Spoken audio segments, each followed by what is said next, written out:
क्यों नहीं मिलती तुम्हारी प्रार्थनाओं का उत्तर? यशाया 59:1।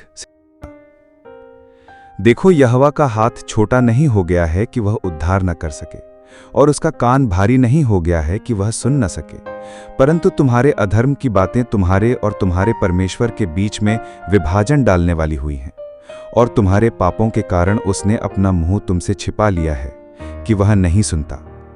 यशाया 59:1-2। अक्सर लोग निराश हो जाते हैं कि उनकी प्रार्थनाएं उपवास या पूरी रात की जागरण के बावजूद क्यों नहीं सुनी जा रही हैं। कई मसीही सोचते हैं कि अगर वे बहुत जोरों से और लंबे समय तक प्रार्थना करें तो परमेश्वर अवश्य सुनेंगे। कुछ लोग चिल्लाने या शोर मचाने से सोचते हैं कि परमेश्वर का ध्यान खींचा जा सकता है, और कुछ मानते हैं कि भाषा में प्रार्थना करने से जल्दी उत्तर मिल जाता है। कितने मूर्ख और अज्ञान है वे जो परमेश्वर के वचन और उसकी विधियों को नहीं समझते। इज़राइल की प्रजा ने भी परमेश्वर पर आरोप लगाया कि वह उन्हें उनके संकटों से नहीं बचा रहा। आज भी हम अक्सर यही करते हैं, परमेश्वर पर नाराज हो जाते हैं कि उसने अपने वचनों को पूरा नहीं किया। परमेश्वर कभी विफल नहीं होता, परंतु हम अक्सर उससे विमुख हो जाते हैं।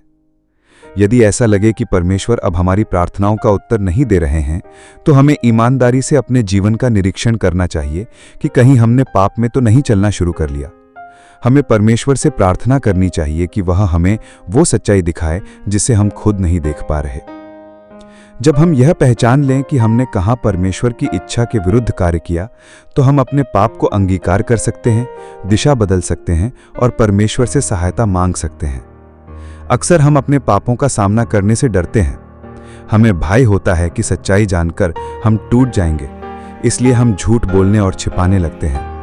धीरे धीरे हम अपने ही झूठ से धोखा खा जाते हैं। परमेश्वर स्वयं और दूसरों के प्रति ईमानदारी आध्यात्मिक विकास के लिए अत्यंत आवश्यक है। जब तक हम सच्चाई को पहचानते नहीं, तब तक हम पाप को न तो स्वीकार कर सकते हैं, न ही जिम्मेदारी ले सकते हैं, और न ही परमेश्वर हमें सही मार्ग दिखा सकता है। प्रार्थना करने से पहले यह सुनिश्चित करें कि आपने सच में अपने पापों से मन फेरा है और मसीह में विश्वास द्वारा उद्धार और पापों की क्षमा प्राप्त की है। फिर दैनिक जीवन में उसके वचन में चलें, जिससे आपके और परमेश्वर के बीच कुछ भी अवरोधक न हो। प्रार्थनाओं में उसकी इच्छा को खोजें, ताकि जब परमेश्वर उत्तर दे तो वह महिमा पाए।